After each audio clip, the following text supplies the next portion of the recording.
இன்றைய தினம் பாசுரம் ஓங்கி உலகளந்த உத்தமன் பேர்பாடி நாங்கள் நம் பாவைக்கு சாற்று நீராடினால்னு பகவானுடைய திருநாமங்கள்ல சொல்லணும் அப்படின்னு சொல்றான். விரதம்னா பூஜைனா என்ன அப்படின்னா, கோவிலுக்கு வரும் பொழுது வாக்குல பகவன் நாமா இருக்கணும்.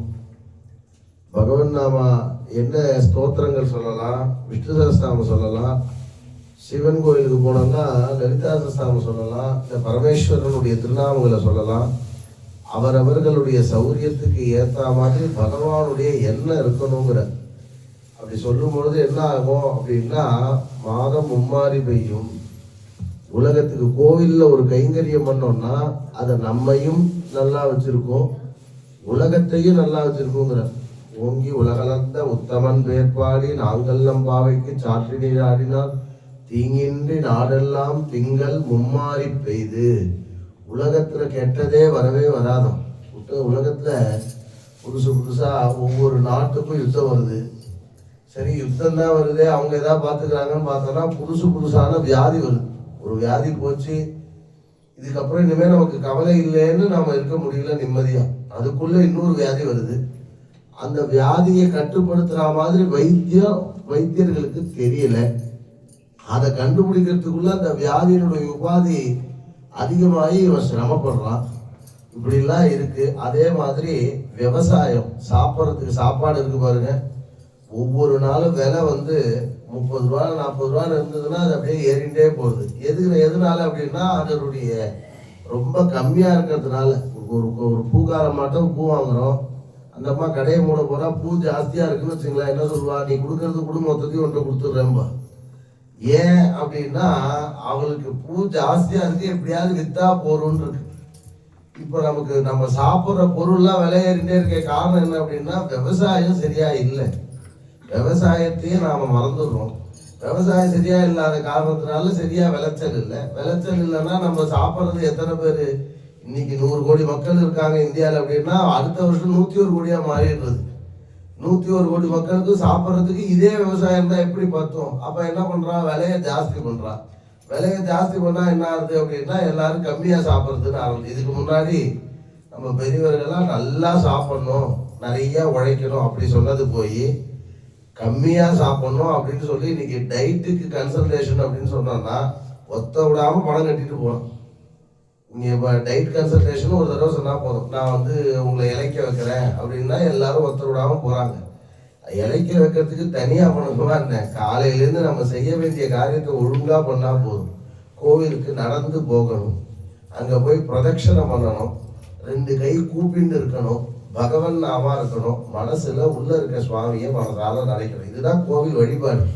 நம்ம வழிபாடு என்ன நினைச்சிட்டு இருக்கோம், நாம போய் முதல்ல தரிசனம் பண்ணணும், நமக்கு கொண்டு சாமிகிட்ட இருக்கிறது மொத்தம் கிடைக்கணும், இப்படிலாம் நம்ம நினைக்கிறோம். அப்படி முடியவே முடியாது. கோவில் தீங்கின்றி நாடெல்லாம் திங்கள் மும்மாறி பெய்து. மாசத்துக்கு 3 முறை மழை பெய்ஞ்சா அந்த நாடு சுபிக்ஷமா இருக்குன்னு அர்த்தமா. அப்ப அது 3 முறை மழை பெய்யறதுக்கு சுவிட்சா இருக்கு. யாரு போட்டு யார் ஆஃப் பண்றது இந்த சுவிட்சை? பகவான் தான் நினைக்கணும். வருண பகவான்கிட்ட சொல்லி, இந்த இடத்துல புண்ணியம் ஜாஸ்தியா இருக்கு, நிறைய மழை பெய்யணும் அப்படின்னா, மழை எப்படி இருக்குன்னா, பெஞ்சா ஒரே தரியா மழை இருக்கு, இல்லை அப்படின்னா மழை ரொம்ப ஜாஸ்தியாகி தண்ணியில இருக்கிற மாதிரி ஆயிடுது. இப்படிலாம் இல்லாம எவ்வளவு தேவையோ அவ்வளவு வரணும் அப்படின்னா, தீங்கின்றி நாடெல்லாம் திங்கள் மும்மாறி பெய்து ஓங்கு வெறுஞ்சென்னல். விவசாயத்தில் இருக்க அந்த நெல்லாம் நிறைய முளைச்சி வளர்ந்து இருக்கான். அது மாதிரி இருக்கணுமா தேசம் முழுக்க. விவசாயத்துக்கு குறவே இல்லாம ஓங்கு வெறுஞ்சென்னல். இதெல்லாம் எதனால வருது அப்படின்னா, ஓங்கி உலகளந்த உத்தமன் பேர்பாடி. திரிவிக்ரமனுடைய நாமா இருக்கு பாருங்க. திரிவிக்ரமன் ஓங்கி 3 அடி எடுத்து வச்சாரே பகவான். வாமனாவதாரம் பண்ணி ரொம்ப சின்னதா வந்தார் வாமனாவதாரத்துல. இந்த சின்ன பையன் தானே 3 அடி தானே கேட்கறான், இவன்ட்டு கொடுத்துருவோன்னு மகாபலி சக்கரவர்த்தி கொடுத்தாராம். அந்த 3 அடியில 1 அடி முழுக்க கீழே அளந்துட்டார், 1 அடி முழுக்க மேல அளந்துட்டார். இன்னொரு 1 அடி எங்கடா வைக்கிறது, 3 அடியில சொன்னேன்னு பகவான் கேட்கிறான். பகவான் நினைச்சா எதையும் பண்ணிடுவார். அந்த திரிவிக்ரமனுடைய நாமாக்களை சொல்லணும். கேசவா, நாராயணா, கோவிந்தான்னு சொல்ல வேண்டிய சமயம் இது அப்படின்னு சொல்லி ஓங்கு உறிஞ்ச ஊடுகையல் உகல. இது மாதிரி வளர்ந்து விவசாயங்கள்லாம் இருக்கு. பூக்கள்லாம் நிறைய புஷ்பங்கள்லாம் நல்லா வளர்ந்து அதுல இருக்க தேனை சாப்பிட்டு அந்த வண்டுகள்லாம் மயங்கி இருக்கணுமா. அப்படி இருந்தா என்ன அப்படின்னா குடம் நிறைக்கும் வள்ளல் பெரும் பசுக்கள். பசுக்கள்கிட்ட பால் கறந்தன்னா பால் கறக்க மாட்டேங்கிறது. இப்போ பசு வச்சிருக்கவங்களாம் இப்போ பசுக்களே வச்சுக்கிறது கம்மியாயிடுது. ஏன் அப்படின்னா பசுக்களை பராமரிக்க முடியலன்னு சொல்றான். பசுக்களை பராமரிக்க முடியலன்னு சொன்னா வேடிக்கையா தான் நம்பணும். பசுக்கள் இருந்தா அந்த வீட்டுக்கு வியாதி வராது. கொசு வருதுன்னு சொல்றாங்க, அப்படி கிடையவே கிடையாது. பசுக்கள் இருந்தா கொசுனால வரக்கூடிய வியாதியே வராது. பசுக்கள் அதே மாதிரி பசுக்கள் இருந்தா அந்த இடத்துக்கு சுபிக்ஷம். இப்போ என்னன்னா பசுக்கள் யாரோ ஒருத்தர் வச்சிருக்கிறவங்களும் மாடு சரியா பால் கறக்க மாட்டேங்கிறது அப்படிங்கிற. மாடு சரியா பால் கறக்கலன்னா என்ன அப்படின்னா ஒன்றுட்ட தான் ப்ராப்ளம் இருக்குன்னு அர்த்தம். புண்ணியம் கம்மியா இருந்ததுன்னா மாடு சரியா பால் கறக்காது. அப்போ மாடு பால் கறக்க வைக்கிறது எதனால அப்படின்னா பகவான் திருப்தியா இருந்தா பசுக்களும் திருப்தியா இருக்கும்.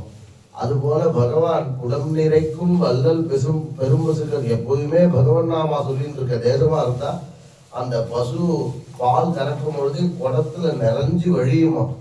நீங்காத செல்வம் நிறைந்தேனோ. இப்போ தேசத்துக்கெல்லாம் சொல்லிட்டேனே, அப்போ சொல்றவனுக்கு அப்போ தேசத்துக்கு தான் இருக்குமா, சொல்றவனுக்கு ஒன்றும் இல்லைன்னா அப்போ சொல்லவே மாட்டான் யாருமே. எங்கேயோ விவசாயம் நடக்க போகிறது, எங்கேயோ பண்ண போகிறதுன்னா நாமே சொல்லணும்னு நினைப்பான்னு சொல்லி ஆண்டாலே கடைசியா யாரு சொல்றாலோ நீங்காத செல்வம். யாரு பகவானை வழிபாடு செய்கிறார்களோ, யாரு பகவானை நமஸ்காரம் பண்றாலோ, யாரு பகவன் நாமா சொல்கிறார்களோ, யார் விஷ்ணு சஹஸ்ரநாமம் பாராயணம் பண்றாலோ அவ அத்தனை பேருக்கும் நீங்காத செல்வம். நீங்காத செல்வம் அப்படின்னா பணம் நினைச்சிருக்கோம். செல்வம்னா பணம் கிடையாது. ஆரோக்கியமா இருந்தா அது பெரிய இது. ஆரோக்கியமா இருந்தா ஒரு டாக்டர்கிட்ட போறோம், கண்ணுக்கு ஆப்ரேஷன் அப்படின்னா அவர் 1,00,000 ரூபா போட்டுருவார். அப்போ கண்ணுடைய மதிப்பு 1,00,000 ரூபான்னு பேர். இதயத்துக்கு ஆப்ரேஷன் அப்படின்னா இதயத்துக்கு ஒரு 25 லட்சம் ரூபா இருக்கு. 25 லட்சம் ரூபான்னா கண்ணுக்கு எல்லாத்துக்கும் இன்சூரன்ஸ் எல்லாம் போட்டு வைக்கிறோம். இந்த ஹெல்த் இன்சூரன்ஸ்னு ஒன்று இருக்கு, இன்சூரன்ஸ் எல்லாம் போட்டு வைக்கிறோம். நமக்கு வியாதி வரும்போது இந்த இன்சூரன்ஸ்ல இது சேராதுன்னு சொல்லிடுறோம். எந்த வியாதி வந்ததோ அந்த வியாதி இதுல சேராதுன்னு சொல்லிடுறோம். அப்போ யார்கிட்ட நம்ம இன்சூரன்ஸ்னா என்ன அப்படின்னா, இப்போ நம்ம பெரியவர்கள்லாம் இன்சூரன்ஸ் போட்டு தான் வாழ்ந்தாங்களா? காருக்கு இன்சூரன்ஸ் போடுறோம், உடம்புக்கு இன்சூரன்ஸ் போடுறோம். நம்ம அப்பா அம்மாலாம் இன்சூரன்ஸ் போட்டு தான் வாழ்க்கை நடத்துறாங்களா என்ன? இன்சூரன்ஸை அவ நம்பினது என்ன அப்படின்னா பகவானை தான் நம்பணும். கோவிலுக்கு காலையிலையும் மாலையிலையும் விடாம தரிசனம் பண்றது பகவானை. அவன்கிட்ட இந்த தீர்த்த சடாரி வாங்கிக்கிறது. அந்தந்த மாசத்துல என்ன விசேஷமோ அதுக்கு தகுந்த மாதிரி பகவானை வழிபாடு பண்றது. அதே போல எது நடந்தாலும் பகவான்கிட்ட சமர்ப்பணம் பண்றது. இப்போ இன்னைக்கு வழக்கம் பாருங்க, தை பூசத்தன்னைக்கு ஒரு உற்சவம் இருக்கு ஆகம பிரகாரம். இந்த உற்சவம் என்னன்னா தைப்பூசத்தன்னைக்கு அறுவடை பண்ணுவோம். அன்னைக்கும் தை மாசம் இந்த அறுவடை பண்ண உடனே முதல் நெல்லு பகவானுக்கு சமர்ப்பணம் பண்றதுதான் அந்த உற்சவமே. அந்த முதல் படி நம்ம கிட்ட இருக்க ஐஸ்வர்யத்தை பகவானுக்கு சமர்ப்பணம் பண்ண. 1000 ரூபாய் சம்பாதிக்கிறோம்னா 200 ரூபாய் பகவானுக்கு சமர்ப்பணம் பண்ணிட்டோம்னா மிச்சம் 800 ரூபாயை நீ அனுபவிக்கிற மாதிரியே பகவான் பண்ணிடுவார். இததான் இன்சூரன்ஸா நம்பி இருந்தாங்க நம்ம பெரியவர்கள்லாம். அது மாதிரி இருந்தா ஆரோக்கியமா இருக்கான், மன நிம்மதியா இருக்கான். அந்த பாசுரத்துல ஆண்டாள் நமக்காக பெருமாள்கிட்ட பிரார்த்தனை பண்றான். எல்லாரும் ஆரோக்கியமா இருக்கணும், தேசத்துல நிறைய மழை பெய்யணும், விவசாயம் நல்லா இருக்கணும், பசுக்கள் சௌக்கியமா இருக்கணும், பாலும் சாப்பாடும் இந்த மக்களுக்கு கிடைக்கணும். அதனால இந்த மக்கள் அத்தனை பேரும் நீங்காத செல்வம் நிறைந்தேலோர் எம்பாவாய் இத்தனையும் வச்சுட்டு சௌக்கியமா இருக்கணும். அவர்களுக்கு பகவன் நாமா சொல்லணுங்கிற எண்ணமும் வரணும்னு தாயார் இந்த பாசுரத்தினால ஆசீர்வாதம் பண்றான். அப்பேற்பட்ட விசேஷமான பாசுரம் இன்றைய தினம். அதனால எல்லாரும் ஆலயத்துக்கு வரும் பொழுது அந்த ஒரு கட்டுப்பாடோட இருக்கணும். பெரிய பெரிய கோயிலுக்கெல்லாம் போறோம் அப்படின்னு வச்சுக்கோங்களேன், அங்க நாம இன்ஃபுளுன்ஸ் உபயோகப்படுத்தணும்னு நினைக்கக்கூடாது. அங்க நாம முடிஞ்ச அளவுக்கு தாசத்துவமா இருக்கணும். இப்போ சோழிங்கர்ல இந்த கார்த்திகை மாசம் முழுக்க 800 படியிலேருந்து கூட்டம் இருந்தது. எங்க கோயிலுக்கு வரும்போது 800 படியிலேருந்து கூட்டம் இருந்தது அப்படின்னா ஒவ்வொருத்தரா எனக்கு ஃபோன் பண்ணுவாங்க. யார் ஃபோனும் எடுக்க மாட்டேன். ஏன் அப்படின்னா வரக்கூடிய கஷ்டங்கள்லாம் இந்த 800 படியில நிக்க வச்சு அடுத்த ஒரு கார்த்திகை மாசத்துக்குள்ள பகவான் போக்கிட்டு வரோன்னு. நீ நின்னா 800 படியில நின்று இந்த 4 மணி நேரம் 5 மணி நேரம் சிரமம் பார்க்காம நின்று பகவானை தரிசனம் பண்ற மாதிரி ஒரு அடுத்து வரக்கூடிய கார்த்திகை மாசம் வரையும் உனக்கு இந்த சிரமத்துல பகவான் கழிச்சுடுறாரோ, உனக்கு சிரமமே இல்லாம பண்ணிடுறாரோ. நீ அதெல்லாம் இல்லாம பண்ணி அதெல்லாம் பண்ணி உன் இன்ஃபுளுன்ஸ் எல்லாம் உபயோகப்படுத்தி நேரம் வந்து சாமியை பார்த்துட்டேன்னா அப்புறம் உன்னை எதனா பண்ணுவார். நீங்க எல்லாரும் யோசிச்சு பாருங்க, நாம எதுவும் தப்பு பண்ணலை, எனக்கு கஷ்டம் வரக்கூடாது, தப்பு பண்ணால் கஷ்டம் வரும்பா, இன்னும் இந்த தப்பு பண்ணாலும் ஒரு லிஸ்ட்டு கொடுக்குறோம், எல்லாருமே அந்த தப்புலலாம் டிக் பண்ணியிருப்போம் நாம். ஏன்னா ஒருத்தர் விடாமல் அது பண்ணிட்டு இருக்கோம். அது இது மாதிரி அது சூரிய நமஸ்காரம் எல்லாரும் பண்ணணும்னு சொல்கிறாங்க, இந்த ஆசனம் இல்லை, அது மாதிரி எல்லாரும் விடாமல் பண்ணுறோம். அப்படி ஆலயத்துக்கு வரும் பொழுது பகவன் நாமாக்களை சொன்னால் மாத்திரமே இத்தனை செல்வமும் கிடைக்கும்னு ஆண்டாள் சொல்றார். அப்பேற்பட்ட விசேஷமான பாசனம் அனைவருக்கும் பகவானுடைய பரிபூர்ணமான ஆசீர்வாதம் கிடைக்கணும்னு பிரார்த்தனை பண்ணிக்கிறேன். எல்லாருக்கும் ஒரு வேண்டுகோள் என்ன அப்படின்னா, இந்த தாயார் சன்னதியிலையும் அந்த சுதர்சனர் சன்னதியிலையும் யாரோ விளக்கேற்றுறா. விளக்கேற்றுறது தப்புன்னு நான் சொல்லலை, விளக்கு தாராளமாக ஏற்றலாம். விளக்கேற்றுறதுக்குன்னு ஒரு இடம் வச்சுருக்கோம், அந்த இடத்துல தான் விளக்கேற்றணும். இந்த கோவிலுக்கு கோடிக்கணக்கான ரூபாயை இறைச்சி தான் இந்த கும்பாபிஷேகம் பண்ணியிருக்கு. அதில் கிளீனிங் சார்ஜ் மட்டுமே லட்சக்கணக்கில் ஆச்சு. ஏன் அப்படின்னா, நாம் ஏற்றின விளக்குல ஒவ்வொருத்தரா சொல்லி நாம் ஒரு விளக்கு ஏற்றுறோம், அதை பார்த்து 10 விளக்கு ஏற்றுறோம். அது மாதிரி மாதத்துக்கு ஒரு எவ்வளோ 10 விளக்கு, ஒரு நாளைக்கு 10 விளக்குனா மாதத்துக்கு என்ன ஆச்சு? அத்தனை எண்ணெயும் இந்த செவரும் எண்ணெயும் சாப்பிட்டு இருக்கு. இதை கிளீன் பண்ணுறதுக்கு மாத்திரம் லட்சக்கணக்கான ரூபாய் செலவு பண்ணியிருக்கோம். நம்ம வீட்டில் இது மாதிரி ஏற்றுவோமா? யோசிச்சு பாருங்க. ஏற்றுறதுக்குன்னு ஒரு இடம் வச்சுருக்கோம். இந்த சுதர்சனருக்குன்னு, சரி சுதர்சனர்கிட்ட ஏற்றணும்னு நினைக்கிறாங்களேன்னு சொல்லி அங்கே ஒரு இடம் வச்சுருக்கு. அதை தவிர்த்து நரசிம்மன் முன்னாடி வைக்கிறது, சுதர்சனர் அடியில் வைக்கிறதுன்னு வச்சுருக்கு. இது என்ன? இது எப்படி இந்த வழிபாடு எந்த ஆகமத்தை சொல்லியிருக்கு, எந்த சாஸ்திரத்தை சொல்லியிருக்குன்னே தெரியல. இது ரொம்ப தப்பான விஷயம். முதல்ல நல்ல ஒரு உதாரணம் நல்லா சொல்கிறேன் கேளுங்க. சாப்பிட்ற பொருள்லாம் வயிற்றுக்கு தான் போகுது. வயிற்றுல கிழிச்சு டைரக்டாக கொடுக்குறோமா, வாய் வழியாக கொடுக்குறோமா? வாயில் சாப்பிட்டது தான் போகுது. அது மாதிரி இந்த கோவிலுக்குள்ள எந்த பகவானை நினைச்சிட்டு ஏதோ ஒரு இடத்துல ஏற்றினாலும் அந்த இடத்துல தீபம் ஏற்றுற மாதிரி தான். அது அந்த பகவானுக்கு போய் சேராதுன்னு சொன்னால் தப்பே தப்பு. அதுக்கு ஆகமத்தில் நிறைய சாஸ்திரமாக பேசியிருக்கு, எவிடன்ஸாக இருக்குது. நான் வேணால் காட்டுறேன், நாளைக்கு எழுதி வேணாலும் போர்டில் போடுறேன். அதனால நாம டைரக்டாக வச்சு அவருக்கு அடியில் வச்சாதான் அந்த தீபம் எரியும் அப்படின்னா அது ரொம்ப தப்பான விஷயம். அதனால யாரும் தயவு செய்து இந்த படிக்கட்டுலையோ இந்த நரசிம்மன் முன்னாடியோ ஏற்றாதீங்க. அதை திருப்பி சுத்தம் பண்ணுறதுக்கே பயங்கர செலவாக இருக்கும்.